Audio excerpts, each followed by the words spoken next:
Good morning friends.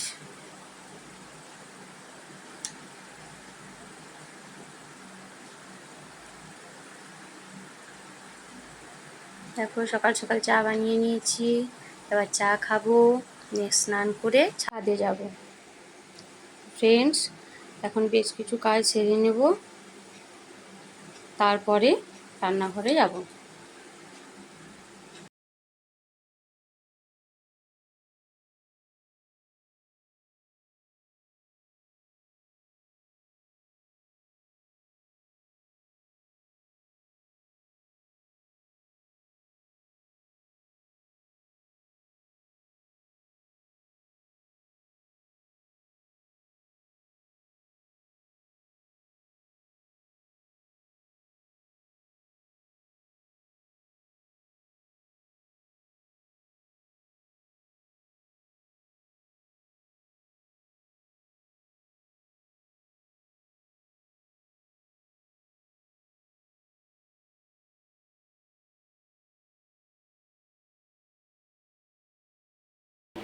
Hello friends, আজকে দেখো অনেক কিছু রান্না করেছি। এই যে আমাদের জন্য আলু পোস্ত হয়েছে, এখানে বেটুর জন্য পোস্ত বাটা রেখে দিয়েছি, আর এই দেখো ডাঁটা দিয়ে, ঝিঙা দিয়ে, আলু দিয়ে, সব কিছু দিয়ে একটা বেশ পাঁচমেশালি সবজির মতো বানিয়েছি। আর এদিকে দেখো, এটা হচ্ছে লাউ দিয়ে ডাল, আমরা লাউ মসুর বলি। আর এখানে আছে আমাদের প্রিয় কুড়কুড়ি ছাতু। দেখো এই দেখো বড়া ঝাল দিয়া, পুরো শ্রাবণ মাসটায় তোমাদের দাদা ভাই নিরামিষ খাবে। আর এদিকে দেখো বিকেল বিকেল বৃষ্টি শুরু হয়ে গেছে।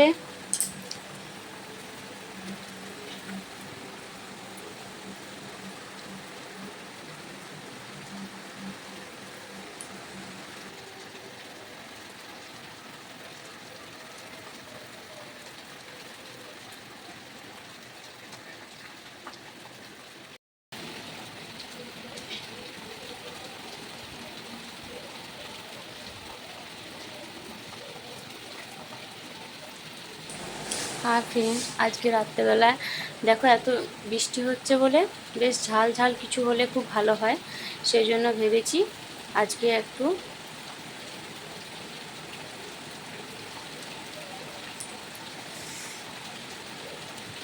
কি বানাই। আজকে রুটি আর ঝাল ঝাল তড়কা বানাবো। তো ফ্রেন্ডস, এখন চলে এসেছি রান্নাঘরে, আর রুটি বানাচ্ছি, দেখতেই পাচ্ছ। তো রুটিগুলো ঝটঝট করে নেব, নেক্সট বেশ ঝাল ঝাল তড়কা বানাবো। রাতে রুটি আর তড়কা আর জমে যাবে।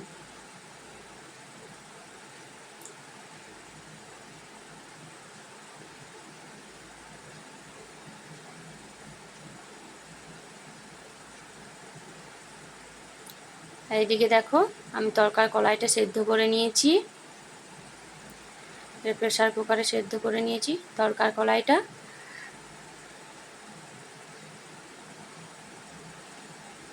এরপর কড়াইতে তেল দেব,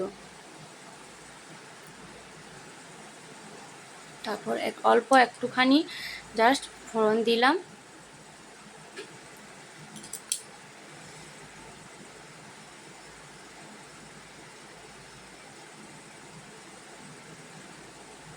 আর এরপর এই দেখো কারি পাতা দিয়ে দেবো।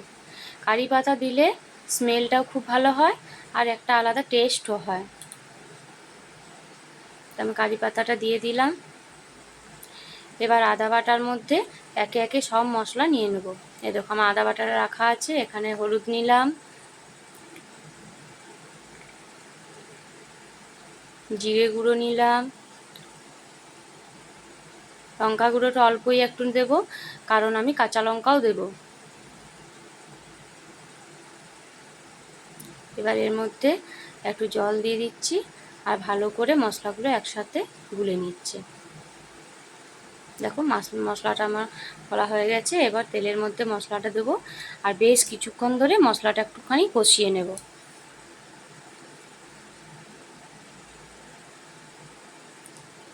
এর মধ্যে একটু টমেটো দিয়ে দেবো।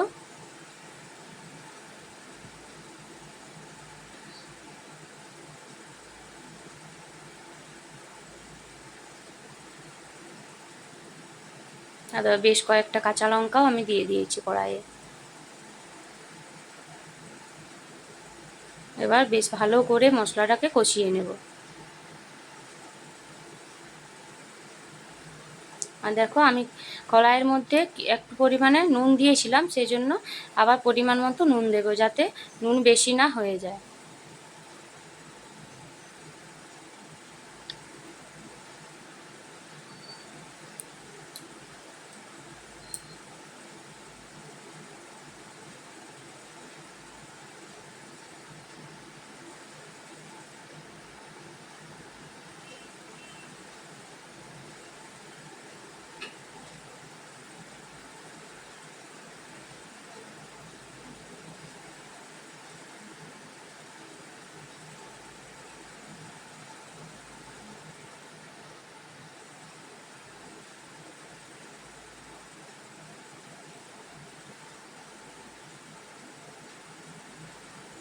এরপর এর মধ্যে পরিমাণ মতো মিষ্টি দেবো, মানে চিনি।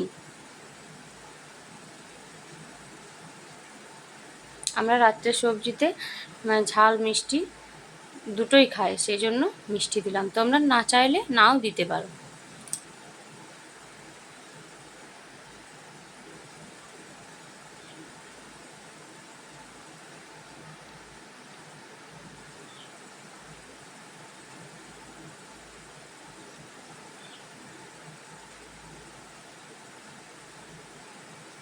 দেখো মশলার থেকে তেলটা ছেড়ে আসছে,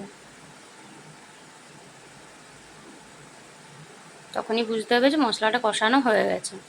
এবার এর মধ্যে সেদ্ধ করা তরকাটা দিয়ে দেবো।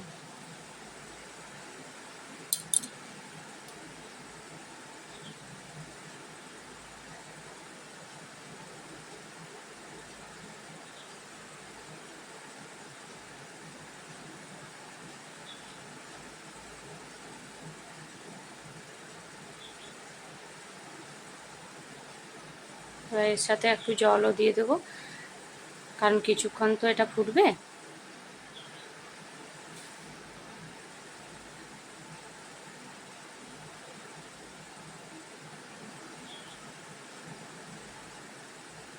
এবার একটু ঢাকা দিয়ে রেখে দেবো। ফ্রেন্ডস, বেশ কিছুক্ষণ হয়ে গেল, দেখো তরকা আমাদের প্রায় রেডি। আর তখনই এটা রেডি হবে যখন এটার মধ্যে সানরাইজের তড়কা মশলা দেব।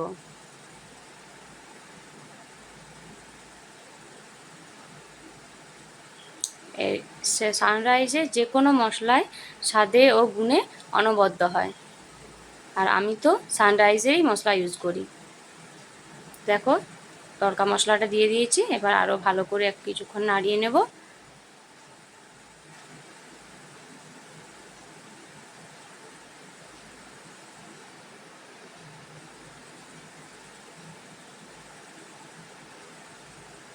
ব্যাস, তাহলে আমাদের তড়কা রেডি।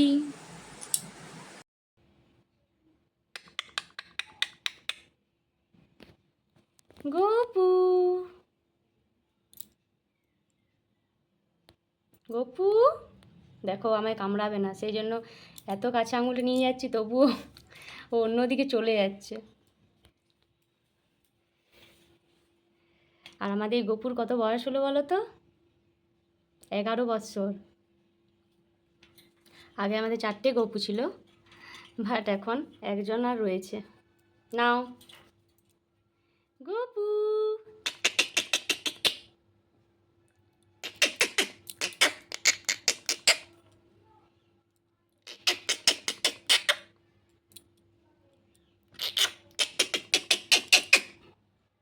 গপু কিছুতেই কামড়াবে না।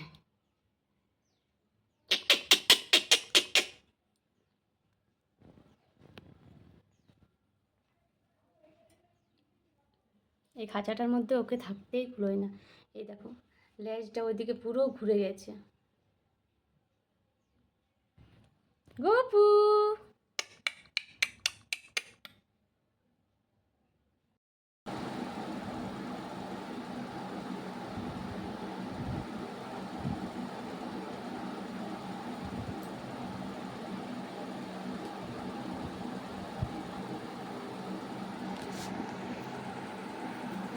তো ফ্রেন্ডস, আজকের ব্লগ কেমন লাগলো অবশ্যই জানিও কমেন্টে। আর আজকের ব্লগটা এখানেই শেষ করছি। ওকে, বাই।